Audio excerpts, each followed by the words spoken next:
আপনার দোকান ভাড়া দিছেন, তো এই দোকান এটাতে বিরিয়ানি বিক্রি চলে বা এমন কিছু বিক্রি করে যেটা রমজান মাসে দিনের বেলা বিক্রি করা রমজানের পবিত্রতা নষ্ট করে।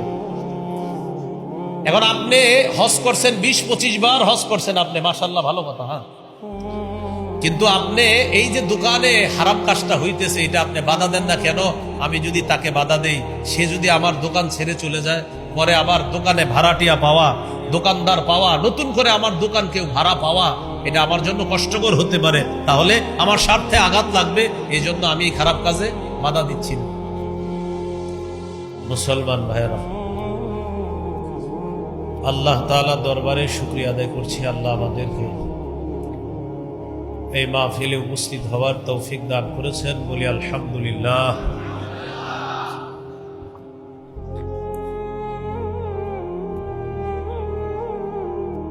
আমি আপনাদের সামনে সূরাতুল কসসের 87 নম্বর আয়াতে কারিমা তেলাওয়াত করেছি। এই আয়াতে আল্লাহ তাআলা বলেন, ওয়াদউ ইলা রাব্বিকা, আপনি আপনার রবের দিকে আহ্বান করেন, দাওয়াত দেন। আলোচ্য বিষয় দাওয়াত। আলোচ্য বিষয় কি? দাওয়াত। দাওয়াতের আলোচনা আমরা কয়েকটি অংশে শুনব। 1 নম্বর, দাওয়াতের আবিধানিক পারিভাষিক অর্থ। দাওয়াতের আবিধানিক অর্থ আর নিদা, আহ্বান করা, ডাকা। যেমন সূরা বনী ইসরাঈলের 52 নম্বর আয়াতে আল্লাহ তাআলা বলেন, ইয়াউমা ইয়াদউকুম, এদিন তিনি তোমাদেরকে আহ্বান করবেন, ডাকবেন।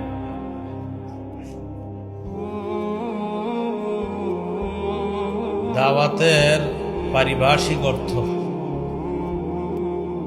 শাইখুল ইসলাম ইবনে তাইমিয়া রাহমাতুল্লাহি আলাইহি বলেন,